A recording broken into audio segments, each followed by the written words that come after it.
وَلَقَدْ يَسَّرْنَا الْقُرْآنَ لِلذِّكْرِ فَهَلْ مِن مُّدَّكِرٍ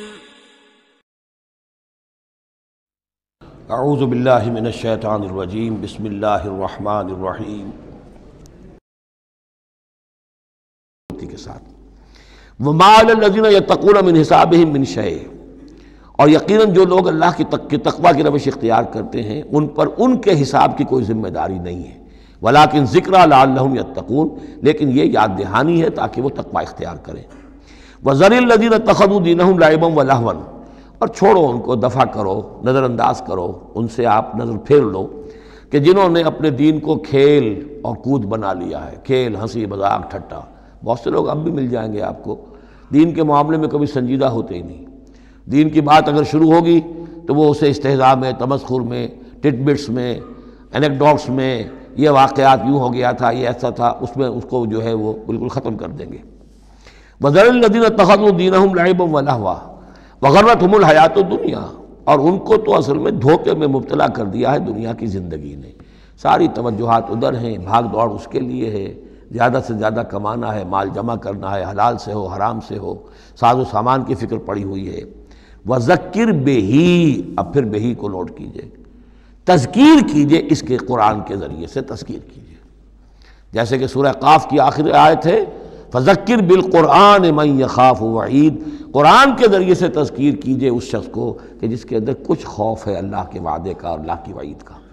تو یہاں بھی آیا کہ آپ ان کو چھوڑیے، وَذَكِّرْ بِهِ أَن تُبْصَرَ نَفْسٌ بِمَا كَسَبَتْ، اس قرآن کے ذریعے سے انہیں تذکیر کرائیے، یاد دہانی کرائیے کہ مبادا کوئی شخص گرفتار ہو جائے اپنے کرتوتوں کے عوض، وہ وقت نہ آ جائے کہ تم اپنی رنگ رلیوں اور کرتوتوں کے عوض رہن رکھے جاؤ، گرفتار ہو جاؤ۔ لیس لہا من دون اللہ ولی ولا شفیع، پھر اس کے لیے اللہ کے سوا کوئی نہیں ہوگا، یا اللہ کے مقابلے میں اللہ سے بچانے والا کوئی نہیں ہوگا، نہ کوئی ولی اور نہ شفیع۔ دیکھیں دوسری مرتبہ کیٹیگوریکل ڈینائل شفیع کی آیت الکرسی کے ضمن میں عرض کر چکا ہوں، بیشتر مقامات پر قرآن مجید میں کیٹیگوریکل ڈینائل ہے، کوئی شفاعت نہیں۔ البتہ ہے ایک شفاعت کا، ایک شفاعت حقہ کی ایک حیثیت ہے، اس کو سمجھنے کی ضرورت ہے، اس کی شرائط ہے، اس کی لیمٹس ہیں۔ اگر ان شرائط اور لیمٹ سے آزاد کر دیں گے تو پھر یہ ہے کہ وہ شفاعت کا جو تصور ہے ایمان بالآخرت کی نفی کر دے گا، پھر کوئی فائدہ ہی نہیں، ڈر کا آئے گا۔ جب چھڑوانے والے ہیں جو چاہو کرو، جو بھی کچھ ہیں لیکن تیرے محبوب کی امت میں ہیں، شرابی ہیں، زانی ہیں، بدماش ہیں، چور ہیں، ڈاکو ہیں، حرام خور ہیں، غبن کرتے ہیں، جو بھی کچھ ہے لیکن تیرے محبوب کی امت میں ہے، تو اگر تو اسی پر کوئی معاملہ طے ہونا ہے تو خام خواہ کاہے کو آدمی ہاتھ روکے، بابر بعیش کوش کے عالم دوبارہ نیست، پھر تو جو عیش کر سکتے ہو کرو، جہاں ہاتھ پڑتا ہے کیوں روکتے ہو؟ تو سیدھی سیدھی بات ہے۔ لیس لہا من دون اللہ ولی ولا شفیع وَإِن تَعْدِلْ كُلَّ عَدْلٍ، یہ وہی عدل آ گیا، اور اگر فدیہ دینا چاہیں کل کا کل فدیہ، لا یؤخذ منہا، نہیں قبول کیا جائے گا۔ وَاتَّقُوا یَوْمًا لَا تَجْزِی نَفْسٌ عَن نَفْسٍ شَیْئًا وَلَا یُقْبَلُ مِنْہا شَفَاعَۃٌ وَلَا یُؤْخَذُ مِنْہا عَدْلٌ وَلَا ہُمْ يُنصَرُونَ، جو یہ 2 مرتبہ سورہ بقرہ میں آ چکا ہے۔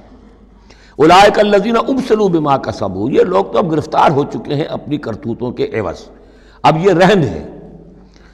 لہم شراب من حمیم، ان کے لیے تو ہے پینے کے لیے تو کھولتا ہوا پانی، وعذاب علیم بما کانوا یکفرون، اور دردناک عذاب ہوگا ان کے کفر کی پاداش میں۔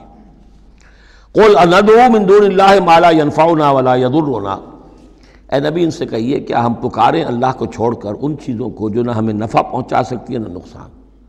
یہ بت کیا نفع پہنچائیں گے تمہیں، کیا نقصان پہنچائیں گے؟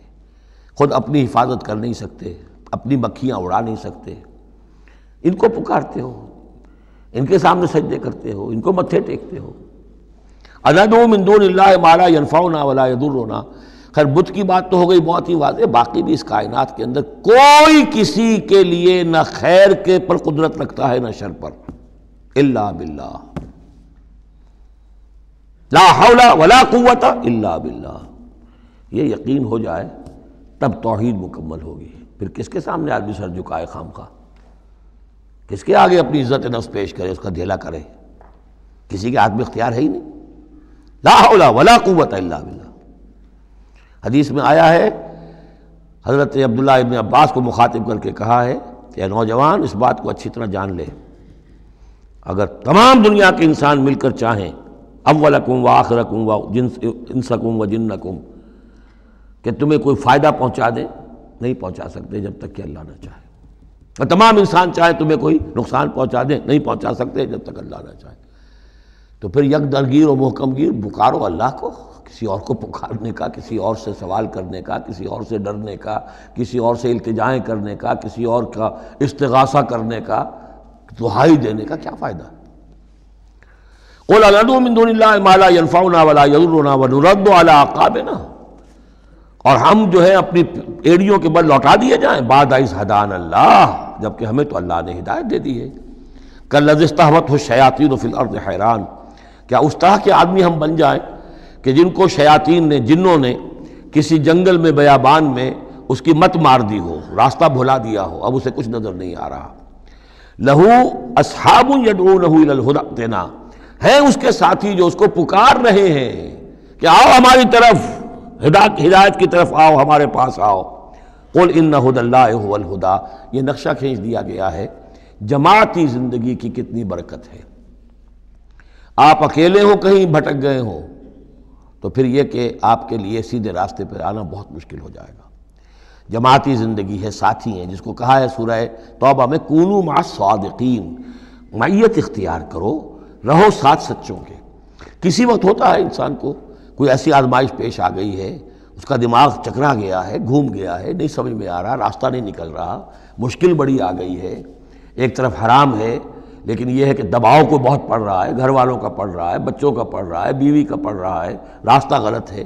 اس میں یہ ہے کہ ایسے وقت میں بسا اوقات پھر اگر رفقا ہیں، ساتھی ہیں، آپ کے کامریڈز ہیں، آپ کے کولیگز ہیں، اس کے ساتھ وہ پکارتے ہیں، ساتھ ہاتھ جو ہے آپ کا تھام کر آپ کو سہارا دیتے ہیں۔ قُلْ إِنَّ هُدَى اللَّهِ هُوَ الْهُدَى، یقیناً ہدایت کہہ دیجئے اللہ ہی کی ہدایت اصل ہدایت ہے۔ وَأُمِرْنَا لِنُسْلِمَ لِرَبِّ الْعَالَمِينَ، اور ہمیں تو حکم یہ ہوا ہے کہ ہم تمام جہانوں کے پروردگار کی تابعداری اختیار کریں اور فرما برداری اختیار کریں۔ وَنَقِيمُ الصَّلَاةَ وَاتَّقُوهُ، اور یہ کہ نماز قائم کرو اور اس کا اللہ کا تقوی اختیار کرو۔ وَهُوَ الَّذِي إِلَيْهِ تُحْشَرُونَ، اور وہی ہے جس کی طرف کہ تمہیں جمع کر دیا جائے گا۔ وَهُوَ الَّذِي خَلَقَ السَّمَاوَاتِ وَالْأَرْضَ بِالْحَقِّ، اور وہی ہے جس نے آسمان اور زمین بنائے ہیں حق کے ساتھ۔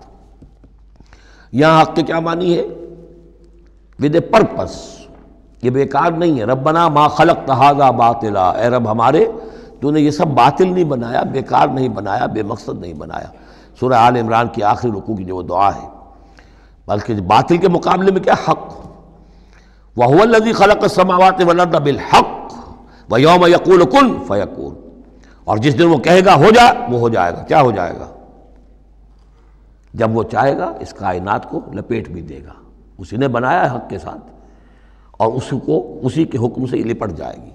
آگے چل کر آئے گا یوم نطوی السماء کطی السجل للکتب، جس دن کہ ہم تمام خلاؤں کو اور فضاؤں کو اور آسمانوں کو، ان سب کو ایسے لپیٹ دیں گے جیسے کہ تم کتابوں کا تومار لپیٹ لیتے ہو۔ والسماوات مطویات بیمینہ، تمام یہ خلا اور سما یہ سب اللہ کے داہنے ہاتھ میں لپٹے ہوئے ہوں گے۔ قولہ الحق، اس کا فرمانا ہی حق ہے۔ اس کا کیا معنی ہے؟ صرف اس کا کہہ دینا کن، بس، اس سے کسی اور شے کی ضرورت نہیں ہے، کوئی ذریعہ، کوئی میٹر، کوئی انرجی، کچھ نہیں۔ قولہ الحق، اس کا فرمانا ہی برحق ہے، اس کا کہہ دینا ہی برحق ہے۔ کن فیکون، یوم یقول کن فیکون قولہ الحق، وَلَهُ الْمُلْكُ یوم يُنفَخُ فِي الصُّورِ، اور اسی کے لیے ہوگی بادشاہی اس دن جس دن کے سور میں پھونکا جائے گا۔ اگرچہ حقیقت میں تو بادشاہی اب بھی اسی کی ہے، لیکن ابھی جھوٹے سچے بادشاہ بیٹھے ہوئے ہیں۔ یہ سب جو ہیں یہ سب نسیہ منسیہ ہو جائیں گے۔ لمن الملک اليوم للہ الواحد القہار، معلوم یہ کہ اب بھی اگرچہ بادشاہی اسی کی حقیقت میں، لیکن یہ جھوٹے سچے ڈرامے والے خدا جو ہیں کچھ نہ کچھ بیٹھے نظر آتے ہیں بادشاہ۔ وَلَهُ الْمُلْكُ یوم يُنفَخُ فِي الصُّورِ، عالم الغیب، وہ تمام غیب کا جاننے والا، والشہادہ، اور کھلی باتوں کا جاننے والا، وَهُوَ الْحَكِيمُ الْخَبِيرُ، اور وہ کمال حکمت والا اور ہر شے سے